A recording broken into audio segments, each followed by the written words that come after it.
பேத், பேத் plus ஹசா அப்படின்னு சொல்லி அர்த்தம். அந்த பேத் அப்படின்னா என்ன அர்த்தம்னா வீடுன்னு அர்த்தம். பெத்தேல், பெத்தேல்னா அப்பத்தின் வீடு. அப்போ பேத்னா என்னது? வீடுன்னு அர்த்தம். அப்போ அந்த பேத் ஹசா அப்படின்னா என்ன அர்த்தம்னா கருணையின் வீடு, அனுதாபத்தின் வீடுன்னு அர்த்தம். அந்த இடத்துல கருணையும் அனுதாபப்பட வேண்டிய ஆட்கள் தான் அந்த இடத்துல இருப்பாங்க. அதனால பாருங்க, இந்த வியாதியஸ்த நேர எந்த இடத்துக்கு போயிட்டா அப்படின்னா கருணையும் அனுதாபப்படுகிற ஒரு இடத்துல அவன் உட்கார்ந்து இருக்கிறான். ஆனா அந்த இடத்துல உட்கார்ந்து இருக்கிற அவனுக்கு யாருடைய அனுதாபம் என்ன பண்ண மாட்டேன்னுது? கிடைக்கல. யாருமே அவனுக்கு உதவி செய்ய மாட்டேன்றாங்க. அவனுடைய வேதனை அதுதான். யாரும் எனக்கு உதவி செய்யவில்லை, யாரும் என் மேல் அக்கறையா இல்லை, யாராவது ஒருத்தராவது இந்த குளத்துல என்னை இறக்கி விடுறதுக்கு என்ன செய்யலாமே, உதவி செய்யலாமே. அவனுடைய வாழ்நாளெல்லாம் அவனுக்கு இருந்த வேதனை என்னவென்றால், இந்த கருணை இருக்க வேண்டிய இந்த இடத்துல யாருமே என் மேலே என்னவா இல்லை. சத்தமாக சொல்லுங்க, கருணையாகவே இல்லை. ஆமாவா இல்லைங்களா? ஏன்னா எல்லாருமே வியாதியாக இருக்கிறதுனால எல்லாருடைய என்னன்னா அவங்கவுங்க என்ன ஆகணும், என்னங்க இருக்கிற எல்லாருமே வியாதியாக இருக்கிறாங்க. அதனால் அவங்களாம் என்ன பண்ணுறாங்கன்னா, எப்போ நான் என்ன ஆகிக்கிறேன் முதல்ல, சரி சுகமான பின்னாடி யாராவது அவனை கொண்டு போய் அங்கே இறக்கி விடலாம்ல, அதுதான் உன்னுடைய எல்லாரும் சுகமாயிட்டாங்க, யாராவது ஒருத்தர் என்னை கொண்டு போய் என்ன பண்ணி விடலாம், இறக்கி விடலாம். யாருமே என்ன பண்ண மாட்டேன்றாங்க. ஆண்டவர் அவன் நெடுநாளாய் வெகு நாளாய் வியாதியஸ்தன் என்பதை கண்டு தெரிந்து தான் அவனிடத்துல வருகிறார். தெரியாம வரல. இயேசு கிறிஸ்துக்கு தெரியுது. அவர் அடிக்கடி தேவாலயத்துக்கு போயிருக்கிறார். அவர் எல்லா 12 வயசுல எங்க போனவர் தான், தேவாலயத்துக்கு போனவர் தான். ஆனா அவர் நெடுநாளா அவன் இருந்தாலும் அவன் இடத்துல கிட்டக்க அவர் என்ன பண்ணவே இல்லை, போகவே இல்லை. அன்னைக்கு தான் அவர் போறார். அன்னைக்கு தான் போய் அவங்கிட்ட ஒரே ஒரு கேள்விதான் கேட்கிறார்.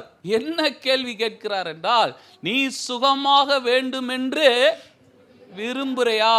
இப்போ நான் கேட்குறேங்க, அங்கே இருக்கிற எல்லாருமே வியாதியஸ்தர்கள் தான். சுகமாகணும்னு விரும்புறியான்னா நம்மளாம் என்ன சொல்லுவோம்? ஆமான்னுவோம். நீங்கள் சுகமானு நினைக்கிறீங்களான்னா பதில் என்னங்க வரும்? ஆனால் அவன் ஆமான்னு சொல்லவே இல்லை. ஆமான்னு சொல்லவே இல்லை. சுகமானு விரும்புறியாப்பான்னு கேட்டால் என்ன சொல்லியிருக்கணும்? ஆமாம், நான் என்ன ஆகணும் அதானே சொல்லணும். ஆனால் அவன் அந்த வார்த்தையை என்ன பண்ணவே இல்லை. அவன் என்ன சொல்கிறான் பாருங்க, அதுக்கு அடுத்த வசனம், அதற்கு வியாதியஸ்தன். இப்போ இவன் யாரா பார்க்குறான் சொல்லுங்க? இப்போ பேசிக்கிட்டு இருக்கிறது இயேசு இல்லை.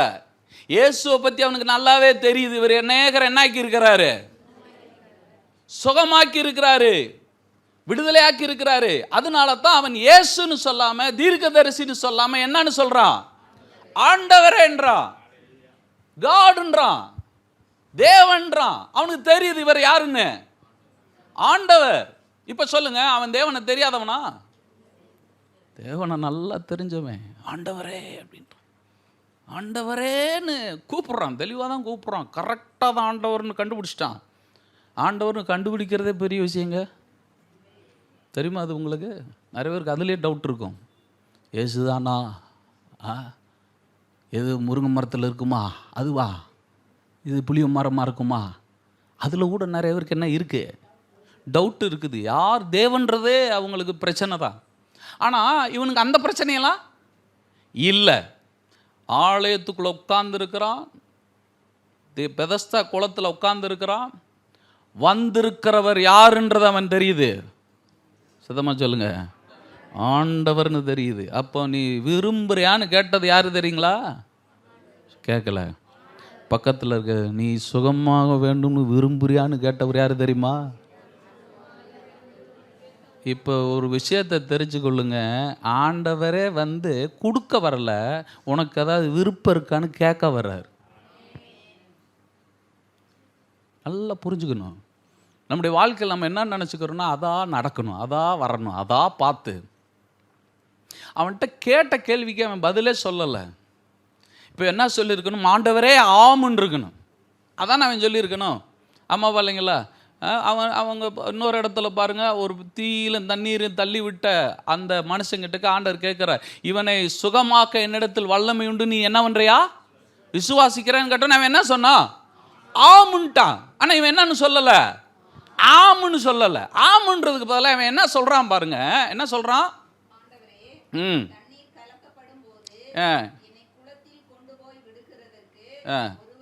முதல்ல என் பிரச்சனையை நீங்கள் கேளுங்க. என்ன நீங்கள் யாராக வேணாலும் இருந்துட்டு போங்க, நீங்கள் ஆண்டவராகவே இருந்துக்கங்க. ஆனால் முதல்ல என் காரியத்தை நீங்கள் என்ன பண்ணணும்? கேட்கணும். ஏன்னா 38 வருஷமாக உன்னுடைய கவலையே என்ன கவலை தெரியுங்களா? யாரும் எனக்கு என்ன செய்யவில்லை. இது அனுதாபத்தின் வட்டம். இவன் அனுதாபம்ன்ற குளத்திலே உட்காந்துருக்காங்க ஆழமெல்லாம். யாராவது என் மேலே என்ன பண்ண மாட்டாங்களா, என்ன பண்ண மாட்டாங்களா, நான் சொல்கிறேங்க, இவங்க ஒரு நாளும் கூட வாழ்க்கையில் முன்னேற மாட்டாங்க. யாரும் உங்கள் மேலே அனுதாபப்படணும்னு அலையாதீங்க. அவங்க ஒரு நாளும் மேலே வர முடியாது. யாராவது என் மேலே அக்கறைப்பட மாட்டாங்களா, யாராவது இந்த புத்தி இருக்கிற வரைக்கும் என்ன முடியாது. நம்முடைய மைண்டு பாருங்கள், தேவனை தவிர எல்லாருடைய இரக்கத்தையும் தயவையும் கருணையும் எதிர்பார்த்துக்கிட்டு வாழுது. யாருடைய தயவை விட்டுட்டு? ஆமாம் இல்லைங்களா? அதனால தான் 12 வயசுல வந்தவர் அவரை பார்க்காம போயிட்டார். தேவனுடைய ஆலயத்தில் உட்கார்ந்துருக்கிறவர் கண்டுக்கிறாம போகிறாரு. ஆண்டவரேன்னு தெரிஞ்சவனை பார்த்து ஒன்றுமே பேசாமல் போகிறாரு. ஏன்? இவனுக்கு ஆண்டவர் பெருசு கிடையாது, குளம் பெருசு. அங்க வந்த தேவதூதன் பெருசு. ஆமே, ஆண்டவரே வந்திருக்கிறார். ஆனால் ஆண்டவர் இவன் கண்ணுக்கு தெரியல. யாரை பற்றி பேசுகிறான்? ஒரு தேவதூதன் வருவான், ஆண்டவரே அவன் தான் குளத்தை கலக்குவான், ஆண்டவரே அப்பத்தான் சுகம் கிடைக்கும். விஷயம் புரியுதா ஆண்டவரே? ஹலோ, நீங்கள் உங்கள் இருதயத்துக்குள்ளே எத்தனை தேவதூதை வச்சுருக்கீங்கன்னு எனக்கு தெரியாது. என்னங்க? இல்லைங்க, அனுதாபம் யாரும் பரிந்து பாவம் பார்த்து நீங்கள் வாழ போகிறதே இல்லைன்றேன். ஜனங்கள் அதை விரும்ப ஆரம்பிச்சுட்டாங்க. அதனால தான் ஆண்டவர் சொல்கிறாரு, ஆலயத்தில் உட்காந்து யாருடைய பரிதாபத்தை தேடிக்கிட்டு இருக்க? யாரும் இறக்கி விடுறதுக்கு ஆள் இல்லை. அதான் அவனுடைய இருதயம் முழுக்க நம்பி கிடக்குது. 38 ஆண்டுகளாக அவன் ஜபமே என்ன ஜபம்ன்றது தெரியுதா? இதுதான் ஜபம். ஒருவேளை இந்த ஜபத்தை கூட ரகசியமாக நீங்கள் பண்ணிக்கிட்டு உட்கார்ந்துருக்கலாம். ஆமே, ஆண்டவர் சொல்கிறாரு, அவன்கிட்ட சொல்கிறான், குளத்தில் இறக்கி விடுறதுக்கு ஆள் இல்லையா? அதாயா பெரிய பிரச்சனை. ஒருத்த இறக்கி விட்டுருந்தா இந்நேரம் என்ன இருப்பேன்? ஆமே, என்னங்க இப்போ இவனுடைய என்னன்னா, யார் என் மேலே என்னவா இல்லை? அடுத்து என்ன சொல்கிறான் பாருங்க, நான் போகிறதுக்குள்ள இது எப்படி பாருங்க. இவன் வர்றான்னு தெரியுதுல்ல, ரொம்ப வருஷம் இருக்கான்னு தெரியுதுல்ல. சரிப்பா இந்த தடவை நீ போப்பான்னு என்ன பண்ண மாட்டேன்றாங்க. நான் இப்பயும் சொல்கிறேங்க, உலகம் முன்னாடி போகணும் உங்களெல்லாம் என்ன பண்ண போகிறது இல்லை. முன்னேறுங்கள்னு உங்களை பாராட்டுறவங்க எத்தனை பேர் இருப்பாங்க நீங்கள் நினைக்கிறீங்க? அந்த ஆள் தான் குழியை தோன்ற ஆளாக இருக்கும். சொல்லலைன்றான். நான் வர்றதுக்கு முன்னாடி, நான் வருகிறேன்னு தெரிஞ்சோன்னே ஆளுக்கு முன்னாடி குளத்தில் குதிக்கிறான்.